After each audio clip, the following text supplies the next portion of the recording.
नमस्कार एवरीवन। मैं चौधरी साहब चौधरी IAS अकेडमी में आप सभी का हार्दिक स्वागत करता हूं। अगर आप हमारे चैनल में पहली बार आए तो कृपया करके चैनल को सब्सक्राइब करें, बेल आइकन को प्रेस कर लें ताकि आने वाली वीडियो की लेटेस्ट नोटिफिकेशन आपको मिलती रहे। अभी हम करने जा रहे हैं ज्योग्राफी क्लास 7 का चैप्टर नंबर 10 रेगिस्तान में जीवन। और ये 10 नंबर चैप्टर जो है ज्योग्राफी का हमारा 7th क्लास का, ये हमारा लास्ट चैप्टर होगा। उसके बाद में हमारी ज्योग्राफी जो है 7th क्लास की कंप्लीट हो जाएगी। तो चलिए स्टार्ट करते हैं।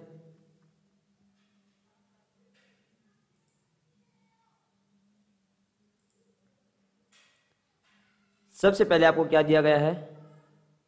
रेगिस्तान में जीवन। क्या दिया गया? सबसे पहले आपको रेगिस्तान में जीवन। तो यहां पे हम देखेंगे तापमान के आधार पर जो है रेगिस्तान दो प्रकार के हो सकते हैं। वो कौन से प्रकार के होंगे? गर्म भी हो सकते हैं और ठंडे भी हो सकते हैं। तापमान के आधार पर रेगिस्तान को कितने भागों में विभाजित किया गया है? दो भागों में। कौन से? गर्म भी हो सकते हैं और ठंडे भी हो सकते हैं। उसके बाद में इन स्थानों में जहां कहीं भी थोड़ा बहुत जल उपलब्ध होता है, लोग वहां कृषि करने के लिए बस जाते हैं। क्या होता है? जहां कहीं भी यहां पे थोड़ा बहुत जल उपलब्ध होता है तो लोग वहां पे क्या करते हैं? खेती करने के लिए बस जाते हैं। क्योंकि आपको भी पता है खेती करने के लिए एक तो वहां की मिट्टी उपजाऊ होनी चाहिए और दूसरा वहां पे पानी का होना बहुत जरूरी है, क्योंकि बिना पानी भी हम खेती नहीं कर सकते। इसके बाद में नेक्स्ट हमारा होगा गर्म रेगिस्तान सहारा। क्या कहा गया है? गर्म रेगिस्तान सहारा। तो हम गर्म रेगिस्तान सहारा के बारे में अभी यहां पे डिस्कस करेंगे। तो सबसे पहले हमें क्या दिया गया है? उत्तर अफ्रीका के बड़े भूभाग पर फैले सहारा रेगिस्तान विश्व का सबसे बड़ा रेगिस्तान है। जो सहारा रेगिस्तान है वो कहां पे है? तो उत्तर अफ्रीका के अंदर। कहां पे है? उत्तरी अफ्रीका के अंदर है। और यह जो है सहारा रेगिस्तान, ये पूरे वर्ल्ड का सबसे बड़ा रेगिस्तान है। इसका जो टोटल क्षेत्रफल है वो कितना है हमारा? तो टोटल जो इसका क्षेत्रफल होगा वो होगा 8,54,000 वर्ग किलोमीटर। कितना? 8,54,000 वर्ग किलोमीटर। सहारा रेगिस्तान है वो देख लो आप कितना बड़ा है कि इसका जो क्षेत्रफल है वो 8.54 लाख वर्ग किलोमीटर है। और यह वर्ल्ड का सबसे बड़ा रेगिस्तान है। सबसे बड़े रेगिस्तानों के अंदर काउंट होता है। जबकि हमारे भारत का जो कुल क्षेत्रफल है वो सिर्फ और सिर्फ 3.2 लाख वर्ग किलोमीटर है। कितना है? 3.2 लाख वर्ग किलोमीटर। अब आप खुद देख लो कि हमारे भारत का क्षेत्रफल जो है वो सिर्फ और सिर्फ 3.2 लाख वर्ग किलोमीटर है। और सहारा रेगिस्तान जो है उस अकेले का जो क्षेत्रफल है वो 8.54 लाख वर्ग किलोमीटर है। तो देख लो आप कितना बड़ा होगा। हमारे इंडिया से भी मे बी 2.5 आप देख लो, इतना मल्टीप्लाई करेंगे तो हम 3.2 को देख लो, कम से कम भी 3 गुना मान के चलो, 3.3 गुना बड़ा हमारे इंडिया से सहारा रेगिस्तान जो है वो बड़ा है। उसके बाद में क्या कहा गया है? जो सहारा रेगिस्तान है वो 11 देशों से घिरा हुआ है। यहां पे आप देखेंगे कि जो सहारा रेगिस्तान जो है वो 11 देशों से घिरा हुआ है। और वो जो 11 देशों से घिरा हुआ है वो देश 11 कौन से होंगे? तो सबसे पहले हमारा होगा अल्जीरिया, उसके बाद में होगा चाड, फिर होगा हमारा मिस्र, फिर लीबिया, और लीबिया के बाद हमारा होगा माली। उसके बाद में हमारा होगा मोरितानिया, मोरक्को, फिर नाइजर, फिर सूडान, फिर ट्यूनिसिया, और लास्ट में हमारा जो बचेगा वो होगा हमारा पश्चिमी सहारा। कौन सा होगा? पश्चिमी सहारा। तो गर्म रेगिस्तान सहारा के बारे में हमने क्या क्या डिस्कस किया यहाँ पे? एक तो जो ये कहां पे पड़ता है? तो उत्तरी अफ्रीका के अंदर पड़ता है। सेकंड, ये विश्व का सबसे बड़ा रेगिस्तान है। फिर इसके क्षेत्रफल की अगर हम बात करें तो इसका क्षेत्रफल 8.54 लाख वर्ग किलोमीटर है, जो हमारे इंडिया से भी बड़ा है। कम से कम भी 3.3 गुना हमारे इंडिया से सहारा रेगिस्तान बड़ा है। फिर फोर्थ पॉइंट क्या आ जाता है कि सहारा रेगिस्तान जो है वो 11 देशों से घिरा हुआ है। और वो 11 देश कौन से होंगे हमारे? तो हमारा अल्जीरिया होगा, उसके बाद में हमारा चाड होगा, फिर मिस्र होगा, फिर लीबिया होगा, फिर माली होगा, फिर हमारा होगा मोरितानिया, फिर मोरक्को, नाइजर, सूडान, ट्यूनीसिया और लास्ट में पश्चिमी सहारा। इन 11 देशों से जो है सहारा रेगिस्तान घिरा हुआ है। उसके बाद में नेक्स्ट हम देखेंगे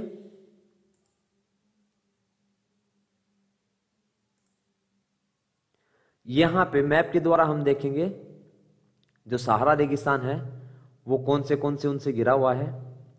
तो आप यहाँ पे देखिए, ये ऊपर आपका जो है ये अंटार्कटिका आपका महासागर आ जाता है यहाँ पे, फिर ये हमारा पश्चिमी सहारा यहाँ पे आ गया, क्योंकि सहारा मरुस्थल जो है वो आपका यहाँ पे रह जाता है, ये रहा आपका सहारा मरुस्थल यहाँ पे रह गया। और ये 11 देशों से जो घिरा हुआ है वो इसके साइड में सब फैले हुए हैं। माली ये रहा आपका, फिर ये आपका नाइजर आ गया, फिर ये आपका चाड आ गया यहाँ पे, फिर ये आपका सूडान हो जाता है यहाँ, फिर आपका ये मिस्र हो गया, फिर आपका ये यहाँ पे लीबिया आ जाता है, फिर यहाँ पे आपका ये अल्जीरिया आ गया, फिर ये आपका ट्यूनीसिया हो गया ऊपर, ये आपका यहाँ पे मोरक्को हो गया। उसके बाद में पश्चिमी सहारा ये हो गया आपका, फिर एक आपका देश कौन सा हो गया, मोरितानिया हो गया यहाँ पे। तो ये सब जो देश हैं इन सभी से घिरा हुआ है सहारा रेगिस्तान। यहाँ पे आपका मिस्र भी आपको इस साइड दिखाई दे रहा होगा, ये जस्ट कर्क रेखा भी यहीं से होके गुजरती है हमारी कर्क रेखा भी। ये आपका हो गया यहाँ पे इरिटारिया हो गया। तो इन सभी देशों से क्या है, ये जो सहारा मरुस्थल जो है वो इन सभी से घिरा हुआ है, इन सभी देशों के बिल्कुल बीच में है। यहाँ पे नीचे आपकी जो है ये मकर रेखा जाती है, यहाँ पे आपका ये अंटार्कटिका महासागर हो गया, उसके बाद में ये आपका हो गया हिंद महासागर, यहाँ पे ये आपका सोमाली गणराज्य हो गया यहाँ पे, उसके बाद में अंटार्कटिका महासागर है वो आपका यहाँ पे आ जाता है ऊपर। तो ये जो है सहारा मरुस्थल ये बहुत बड़ा है जो 11 देशों से घिरा हुआ है और हमारे भारत से भी ज़्यादा क्षेत्रफल में फैला हुआ है। ये आप डायग्राम में यहाँ पे देख रहे होंगे, ये सहारा मरुस्थल का जो है डायग्राम है। उसके बाद में नेक्स्ट हम इसी के बारे में डिस्कस करेंगे। तो सबसे पहले हम देखते हैं यहाँ पे क्या दिया गया, आपको फैक्ट दिया गया है। तो यहाँ पे आपको क्या है, आपको यह जानकर आश्चर्य होगा कि आज का जो सहारा रेगिस्तान है एक समय में पूर्णतः हरा भरा हुआ मैदान था। क्या कहा गया है यहाँ पे, ये देखिए, रेगिस्तान एक समय में पूर्णतः हरा भरा मैदान था। जो हमारा सहारा जो मरुस्थल है वो किसी टाइम में हरा भरा मैदान हुआ करता था, जबकि आज वहां पे सिर्फ मिट्टी आपको दिखाई देगी, सिर्फ कंकड़ आपको दिखाई देंगे, सिर्फ शुष्क जो है वहां पे जो माहौल है वहां की जो मिट्टी है सिर्फ आपको शुष्क दिखाई देगी, ना वहां पेड़ पौधे दिखाई देंगे। ये कैसे ज्ञात होता है कि वो कभी हरा भरा हुआ करता था, या वहां पे कभी पानी भी था, या कभी जीव जंतु जो है वो भी वहां पे पाए जाते थे। तो हम ये देखेंगे कि जो सहारा की कौ गुफाओं से प्राप्त चित्रों से, जो सहारा के अंदर कौ गुफाएं जो हैं उनसे प्राप्त जो चित्र हुए हैं उनसे क्या पता चलता है कि यहाँ पे नदियां भी थी किसी टाइम में, और जो मगरमच्छ है वो भी पाए जाते थे। क्या कहा गया हो, जो कौ जो गुफाएं थी उनके अंदर जो चित्र मिले उनसे हमें क्या पता चला कि यहाँ पे किसी टाइम में नदियां भी थी और मगरमच्छ भी यहाँ पे पाए जाते थे। अगर जानवरों की वहां पे बात करें, जो तस्वीरें मिलती हैं उनसे क्या ज्ञात होता है कि उस टाइम में यहाँ पे हाथी, शेर, जिराफ, स्तुरमुर्ग, भेड़, पशु तथा बकरियां यहाँ के सामान्य जानवर उस टाइम में रहे होंगे। लेकिन जैसे जैसे मौसम में बदलाव होते गए, जैसे जैसे हमारी जो जलवायु है वो परिवर्तित होती गई, उसी कारण से क्या हुआ, जो सहारा रेगिस्तान था वो बहुत गर्म एवं शुष्क प्रदेश में बदलता चला गया, और आज वहां पे सिर्फ एक वो शुष्क प्रदेश बनकर रह गया है, क्योंकि पानी की वहां पे कमी हो गई है, पानी नहीं है, खेती बाड़ी होगी नहीं, पानी नहीं होगी तो वो एक बंजर जमीन बन के रह गई है। उसके बाद में हमारा नेक्स्ट होगा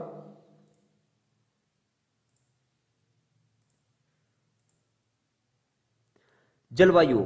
सहारा रेगिस्तान की जो जलवायु है वो बहुत ज्यादा गर्म और शुष्क है। क्या कहा गया है, जो सहारा रेगिस्तान है उसकी जो जलवायु है वो बहुत ज्यादा गर्म और शुष्क है। उसके बाद में नेक्स्ट हम डिस्कस करेंगे वनस्पति जात एवं प्राणी जात। जो सहारा रेगिस्तान है उसके अंदर हम वनस्पति जात और प्राणी जात के बारे में डिस्कस करेंगे। किसके बारे में? वनस्पति जात और प्राणी जात के बारे में। तो किसी टाइम में जो सहारा रेगिस्तान है उनमें जो वनस्पतियां हैं उनमें मोस्ट इंपोर्टेंट वनस्पतियां जो होंगी वो कौन सी हैं अभी जो सहारा रेगिस्तान के अंदर पाई जाती हैं? तो सहारा रेगिस्तान के अंदर कैक्टस हो गया, खजूर हो गया और एवं आपका जो एकेसिया जो है, ये सभी प्रकार की वनस्पतियां क्या है वहां पे सहारा रेगिस्तान के अंदर पाई जाती हैं। कौन सी? कैक्टस, खजूर के पेड़ और एकेसिया नाम की जो वनस्पतियां हैं वो वहां पे पाई जाती हैं। यहां के कुछ स्थानों पर मरुदान खजूर के पेड़ों से घिरे हरित द्वीप पाए जाते हैं। जो सहारा रेगिस्तान है उसमें कई जगह ऐसी हैं जहां पे खजूर के पेड़ों से घिरे हुए हरे द्वीप भी यहां पे आपको पाए जाते हैं। ये आप देखेंगे यहां पे कि वहां पे खजूर के पेड़ों से घिरे हुए जो है हरे भरे द्वीप भी आपको वहां पे देखने को मिल जाते हैं। अगर हम वहां पे बात करें जीव जंतु के बारे में कि कौन कौन से जीव जंतु जो है सहारा रेगिस्तान के अंदर पाए जाते हैं, तो कौन कौन से पाए जाते हैं? वहां पे आपका जो आपका ऊंट है, ऊंट वहां पे आपका पाया जाता है। फिर आपका लकड़बंगा हो गया, ये भी वहां पे पाया जाता है। आपका सियार हो गया, सियार भी पाया जाता है। फिर आपकी लोमड़ी होगी, ये भी पाई जाती है। फिर बिच्छू हो गया, बिच्छू भी पाया जाता है। फिर सांपों की विभिन्न प्रजातियां पाई जाती हैं। क्या कहा गया है कि वहां पे सांपों की भी विभिन्न प्रजातियां जो है वहां पे आपको पाई जाती हैं। उसके साथ साथ यहाँ पे छिपकलियां जो हैं वो भी यहाँ का प्रमुख जीव जंतु है। कौन से जीव जंतु यहाँ पे पाए जाते हैं? तो ऊंट हो गया, लकड़बंगा हो गया, सियार हो गया, लोमड़ी हो गई, बिच्छू हो गई और सांपों की विभिन्न प्रजातियां भी पाई जाती हैं। उसके साथ साथ यहाँ पे छिपकलियां जो हैं वो भी यहाँ पे पाई जाती हैं। इसके बाद में हम क्या बात करेंगे? यहाँ के लोगों के बारे में। किसके बारे में बात करेंगे? यहाँ पे लोगों के बारे में हम डिस्कस करेंगे। तो यहाँ पे क्या है, सहारा रेगिस्तान की कष्टकारी जलवायु में भी विभिन्न समुदाय के लोग निवास करते हैं जो भिन्न भिन्न क्रियाकलापों में भाग लेते हैं। इनमें बेदुइन एवं तुआरेग भी शामिल हैं। क्या कहा गया है? ये जो सहारा रेगिस्तान है वहां पे आपको पता है शुष्क प्रदेश है, वहां पे तो वहां पे पानी भी नहीं है इतना, तो लेकिन उसके बावजूद भी वहां पे बहुत सारे लोग रहते हैं और उनमें मुख्यतः जो है वो कौन से वहां पे लोग पाए जाते हैं, कौन से जो समुदाय हैं वो निवास करते हैं सहारा रेगिस्तान में? तो वो आपका कौन सा होगा? एक तो आपका बेदुइन होगा और दूसरा होगा आपका तुआरेग। कौन सी वो है जो समुदाय वहां पे निवास करते हैं? तो इनमें बेदुइन एवं तुआरेग ये जो निवास समुदाय हैं वो वहां पे निवास करते हैं। उसके बाद में बात आ जाती है आपकी चलवासी जो जनजाति है। चलवासी जनजाति क्या होती है आपकी? जो एक जगह से दूसरे जगह पर जो लोग प्रस्थान करते रहते हैं वो चलवासी जनजाति के अंतर्गत आते हैं। और ये लोग कौन से पशु पालते हैं? तो चलवासी जनजाति के जो लोग हैं वो बकरी पालते हैं, भेड़ पालते हैं, ऊंट एवं घोड़े जैसे पशुधन को पालते हैं। जो चलवासी जनजाति के लोग हैं वो बकरी, भेड़, ऊंट और घोड़े इन सभी को अपना पालतू पशु के रूप में पालते हैं। इन पशुओं से इनको क्या मिलता है? जो चलवासी जनजाति के लोग हैं इन पशुओं से इनको क्या क्या मिलता है? तो इनको मिलता है दूध। जो ये पशु हैं इनसे उनको दूध मिलता है। जैसे बकरी होगी, बकरी का भी दूध निकालते हैं। उसके बाद में यहाँ पे भेड़ होगी, भेड़ से उनको ऊन मिलती है, ऊंट से भी उनको ऊन मिलती है। इनकी खाल से ये जो भेड़ या घोड़े हो गए या ऊंट हो गए, इनकी खाल से इनको क्या होता है? यहाँ पे क्या कहा गया? इनकी खाल से ये पेटी बना सकते हैं जिसमें सामान डालते, पेटी सुना होगा आपने। जूते बना सकते हैं, पानी की बोतल बनाने के लिए चमड़ा प्राप्त करते हैं। आपने देखा होगा, कभी गए होंगे राजस्थान एरिया में तो वहां पे आपने देखा होगा उनको चीड़ बोलते थे पहले। मैंने सुना है बड़े बुजुर्गों से कि उनको पहले चीड़ बोलते थे। उनके द्वारा कुओं में से पानी निकाला जाता था। तो पानी की बोतल बनाने के लिए चमड़ा प्राप्त करते हैं तथा पशुओं के बालों का उपयोग चटाई, कालीन, जो पशुओं का बाल है जैसे भेड़ का हो गया या बकरी का हो गया, ऊंट का हो गया, घोड़े का, उन बालों का क्या करते हैं? ये चटाई बनाने के लिए उपयोग करते हैं, कालीन बनाने के लिए उपयोग करते हैं, कपड़े या फिर कंबल बनाने के लिए प्रयोग करते हैं। किसका? ऊन का। जो इनके जो बाल होते हैं बकरी, भेड़, ऊंट और घोड़े के, तो उनके बालों का ये क्या प्रयोग करते हैं, उनकी चटाई बना लेते हैं, उनकी कालीन बना लेते हैं, उनके कपड़े बना लेते हैं और उनकी कंबल भी बनाते हैं। यहाँ के जो लोग हैं, उसके बाद में लास्ट जो हमारा है, यहाँ के जो लोग हैं आंधियों एवं गर्म वायु से बचने के लिए क्या करते हैं, भारी वस्त्र पहनते हैं। क्या करते हैं, भारी वस्त्र पहनते हैं। किस वजह से, क्योंकि वहां पे जो धूल भरी जो आंधियां आती हैं या फिर जो गर्म हवाएं जिनको हम लू भी कहते हैं, उनसे बचने के लिए ये लोग क्या करते हैं, भारी वस्त्र पहनते हैं। उसके बाद में हमारा नेक्स्ट होगा ठंडा रेगिस्तान लद्दाख। कौन सा, ठंडा रेगिस्तान लद्दाख। और अभी हमने डिस्कस कौन सा किया था, गर्म रेगिस्तान सहारा। और अब हम डिस्कस करेंगे ठंडा रेगिस्तान लद्दाख। पहला गर्म हो गया और अब ठंडे रेगिस्तान के बारे में हम यहाँ पे डिस्कस करेंगे। तो चलिए स्टार्ट करते हैं। सबसे पहले यहां पे आपको देखेंगे ठंडा रेगिस्तान लद्दाख। लद्दाख जो शब्द है वो दो शब्दों से बना हुआ है। दो शब्दों से बना हुआ कौन सा, एक हमारा ला जिसका अर्थ होता है पर्वतीय। ला का मतलब क्या होता है, पर्वतीय। और दूसरा शब्द कौन सा, दर्रा। दर्रा का मतलब क्या होता है, दाख। और दाख का मतलब क्या होता है, देश। जो लद्दाख है वो दो शब्दों से बना हुआ है, ला और दर्रा। यहां पे ला का मतलब होता है पर्वतीय से और दर्रा का मतलब होता है दाख। और दाख का मतलब क्या होता है, सॉरी पर्वतीय, दर्रा। और उसके बाद में द्वारा डिस्कस करता हूं मैं। लद्दाख शब्द जो है वो दो शब्दों से बना है, जहां पे ला का अर्थ होता है पर्वतीय दर्रा और दाख का मतलब होता है देश। और मिलकर क्या बन जाता है, लद्दाख। उसके बाद में हम देखेंगे पृथ्वी के सबसे ठंडे स्थानों में एक द्रास लद्दाख में स्थित है। द्रास आपने सुना भी होगा, जहां पे हमारी आर्मी के भी ऑपरेशन होते हैं। द्रास पृथ्वी के सबसे ठंडे स्थानों में द्रास जो है वो लद्दाख में स्थित है। जो द्रास है वहां पे ठंड बहुत ज्यादा होती है। और द्रास कहां पे पड़ता है ये आपका, तो ये लद्दाख के अंदर पड़ता है। तो लद्दाख का समझ में आ गया होगा आपको कि दो शब्दों से बना है, ला और दाख से मिलकर। ला का मतलब होता है पर्वतीय दर्रा और दाख का मतलब होता है देश। और लद्दाख के अंदर द्रास नाम की जगह पड़ती है जो बहुत ज्यादा ठंडी है। इसके बाद में नेक्स्ट हम डिस्कस करेंगे जम्मू एवं कश्मीर के पूर्व में बरहित हिमालय में स्थित लद्दाख एक ठंडा रेगिस्तान है। जो लद्दाख है वो कहां पड़ता है, तो जम्मू एवं कश्मीर के पूर्व में। लद्दाख जो है वो कहां पड़ता है, तो जम्मू एवं कश्मीर के पूर्व में। और कहां पे स्थित है, बरहित हिमालय में स्थित है। और लद्दाख जो है वो एक ठंडा रेगिस्तान है। इसके उत्तर की बात की जाए तो उत्तर में इसके काराकोरम पर्वत श्रेणियां, और दक्षिण में अगर बात की जाए तो दक्षिण में जास्कर पर्वत स्थित है।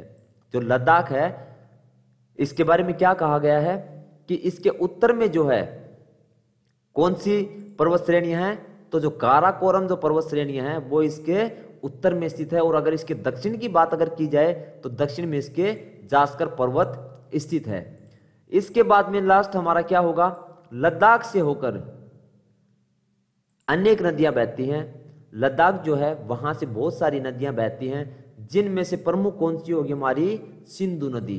कौन सी नदी हमारी प्रमुख होगी, उनमें से हमारी जो सिंधु नदी जो होगी वो हमारी प्रमुख नदी होगी। उसके बाद में नेक्स्ट हम बात करेंगे मैप। इसमें हम देखेंगे कि कहां पे कौन सी क्या चीजें हैं, लद्दाख कहां पड़ता है हमारा, कौन सी नदी कहां पड़ती है। तो यहां पे आप देखेंगे, ये रहा, आपको दिखाई दे रहा होगा यहां पे, ये रहा आपका लद्दाख। ये आपका यहां पे लद्दाख है, लद्दाख श्रेणी है, सॉरी, ये आपकी लद्दाख श्रेणी होगी। और ये आपका यहाँ पे ये एरिया जो है वो लद्दाख का है। यहाँ पे अगर हम बात करें तो ये आपका ऊपर क्या हो गया, यहाँ आपका चाइना आ जाता है। यहाँ आपने सुना होगा ये सारी चीजें, तो कभी उस साइड घूमने गए होंगे। इस साइड फिर ये चाइना का यहाँ पे ये क्षेत्र बच जाता है। फिर नीचे अपना ये तिब्बत आ जाता है। इस साइड हमारा क्या है, इस साइड पाकिस्तान हो जाता है, पाकिस्तान तो हमारा ही है। यहाँ पे श्रीनगर, ये जम्मू एंड कश्मीर का हिस्सा आ जाता है, ये J&K है यहाँ पे। ये हमारा जो जिला है वो होगा, ये हमारा कारगिल होगा, कारगिल सबने सुना होगा, कारगिल का युद्ध भी हुआ था। ये इंडस नदी पड़ती है हमारी यहाँ पे। ये सियाचिन जो हिमनद है, सियाचिन ग्लेशियर, जो सियाचिन ग्लेशियर वो हमारा यहाँ पे रह गया बॉर्डर पे। ये हमारी शोक नदी आ जाती है यहाँ पे, यहाँ से ये शोक नदी यहाँ भी आपकी ये फैली हुई है। उसके बाद में ये आपकी यहाँ पे सिंधु नदी हो जाती है, ये आपकी जास्कर होती है। ये आपका बारालाचाला, इसके बारे में हम डिस्कस करेंगे। बारालाचाला ये हमारा रोहतांग पास हो गया, वो हमारा बारालाचाला पास हो गया यहाँ पे। ये हमारा गिलगित हो गया, ये दोहरा गोम पास हो गया यहाँ पे। तो इन सभी को आगे डिस्कस करेंगे हम। तो नेक्स्ट हम डिस्कस करेंगे यहाँ के लद्दाख की कौन सी नदियां हैं, इसके अलावा कौन सी नदी पड़ेगी, कौन सी यहाँ पे हिमानियां हैं वो हैं, तो उस सभी के बारे में डिस्कस करेंगे। तो चलिए देखते हैं। सबसे पहले आपको क्या दिया गया है, सबसे पहले हम बात करेंगे कि जो प्रमुख नदियां हैं लद्दाख के अंदर से होकर जो बहती हैं वो कौन सी हैं। तो लद्दाख से होकर कई नदियां बहती हैं। लद्दाख से होकर हमने पीछे डिस्कस किया मैप में, बहुत सारी नदियां होकर बहती हैं, लेकिन उनमें से एक सिंधु नदी होगी आपकी और एक शोक नदी होगी। कौन सी? सिंधु और शोक नदी जो होगी ये लद्दाख की प्रमुख नदियां हैं। उसके बाद में शोक सिंधु नदी की एक महत्वपूर्ण सहायक नदी है। क्या कहा गया है? पहले तो कहा गया कि सिंधु और शोक यहाँ की प्रमुख नदियां हैं, लेकिन जो शोक है, शोक जो नदी है वो सिंधु नदी की एक महत्वपूर्ण सहायक नदी है। ये नदियां गहरी घाटी एवं महाखंड, जिनको गार्ज भी कहा जाता है, उनका निर्माण करती हैं। ये दोनों नदियां क्या करती हैं? गहरी घाटियों का निर्माण करती हैं, या फिर महाखंड जिनको कहा जाता है, यानी महाखंड को गार्ज भी हम कह सकते हैं, उनका निर्माण करती हैं। लद्दाख में जो हिमानियां हैं वो कौन सी हिमानियां हैं? बहुत सारी हिमानियां, लेकिन जो प्रमुख हिमानी होगी वो कौन सी होगी? हमारी ग्रेगरी हिमानी होगी। कौन सी होगी? हमारी ग्रेगरी जो हिमानी होगी वो यहाँ की प्रमुख हिमानी होगी। उसके बाद में हम डिस्कस करेंगे यहाँ के वनस्पति जात एवं प्राणी जात के बारे में। किसके बारे में डिस्कस करेंगे? वनस्पति जात एवं प्राणी जात के बारे में हम यहाँ पे डिस्कस करेंगे। तो सबसे पहले हम देखेंगे यहाँ उच्च शुष्कता के कारण वनस्पति विरल है। यहाँ जानवरों के चरने के लिए कहीं कहीं पर ही घास एवं छोटी झाड़ियां मिलती हैं। क्या कहा गया है? जो लद्दाख का जो क्षेत्र है वहां पे ठंड बहुत ज्यादा है, जिसके कारण क्या है, वहां पे वनस्पतियां जो हैं वो बहुत कम मात्रा में पाई जाती हैं। यहाँ पे जो जानवर होते हैं उनको चराने के लिए भी पर्याप्त घास नहीं मिल पाती। कहीं कहीं थोड़ी बहुत घास आपको वहां पे उगी हुई दिखाई दे सकती है। वहां पे अगर हम बगीचे की बात की रहे तो किस प्रकार के मिल सकते हैं? तो घाटी में सरपत, या फिर जिनको हम विल्लो भी कहते हैं, सरपत को हम विल्लो भी कहते हैं, और पोपलर, इन सभी के जो उपवन है वहां पे हमें देखने को मिल सकते हैं। ग्रीष्म ऋतु में क्या होता है वहां पे? ग्रीष्म ऋतु में सेब, खुबानी एवं अखरोट जैसे पेड़ पल्वित होते हैं। ग्रीष्म ऋतु में सेब के पेड़, गुफानी जो होगी और अखरोट जो होगा, उनके पेड़ पौधे भी यहाँ उग जाते हैं। लद्दाख में पक्षियों की विभिन्न प्रजातियां नजर आती हैं। क्या कहा गया है? जो लद्दाख है उसके अंदर पक्षियों की विभिन्न प्रजातियां जो हैं वो नजर आती हैं, यानी कि विभिन्न प्रकार की प्रजातियां वहां पे देखने को आपको मिल सकती हैं। उनमें से कौन सी आपको प्रजातियां यहाँ पे देखने को मिलती हैं पक्षियों की? तो रोबिन आपको देखने को मिलती है, रेड स्टार्ट आपको देखने को मिलती है, तीप्ती, श्रोकोक जो है वो देखने को मिलता है, रेवेन आपको देखने को मिलता है, एम हुप यहाँ पे पाए जाने वाले सामान्य पक्षी हैं। इनमें से कुछ जो हैं वो प्रवासी पक्षी हैं, जो एक स्थान से दूसरे स्थान पे जाते रहते हैं या दूसरे स्थान से यहाँ पर आए हैं। लद्दाख के अंदर अगर पशुओं की बात की जाए तो यहाँ पे जंगली बकरी हो गया, भेड़ हो गया, आपका याक हो गया, एवं विशेष प्रकार के जो कुत्ते हैं वो भी यहाँ पे पाए जाते हैं। क्या कहा गया है? अगर पशुओं की बात की जाए तो पशुओं में यहाँ पे जंगली बकरी हो गया, आपका जंगली भेड़, याक एवं विशेष प्रकार के कुत्ते यहाँ पे देखने को आपको मिल सकते हैं। इसके बाद में यहाँ पे बात की जाए यहाँ के लोगों के बारे में, तो लोगों के बारे में हम क्या देखेंगे? यहाँ पे सबसे ज्यादा जो लोग हैं वो मुस्लिम या फिर बौद्ध धर्म के पाए जाते हैं। लद्दाख के अंदर कौन से लोग पाए जाते हैं? तो यहाँ पे ज़्यादातर आपको देखने को क्या मिलेगा कि यहाँ पे मुस्लिम या फिर बौद्ध धर्म के जो लोग हैं वो ज़्यादा निवास करते हैं। यहाँ लद्दाख के अंदर और क्या है, आपको अनेक बौद्ध मठ एवं अपने परंपरागत गोपा के साथ स्थित हैं।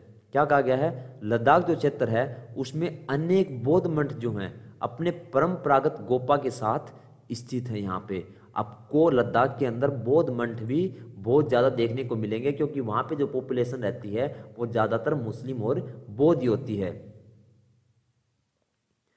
जो गोपा है, तो गोपा हम किसको कहते हैं? तिब्बती शैली में बने कि एक प्रकार के बौद्ध मठ के किसी भवन या फिर बहुत ज्यादा जो भवन मिल जाते हैं उनको हम क्या कहते हैं? गोपा कहते हैं। गोपा किसे कहते हैं?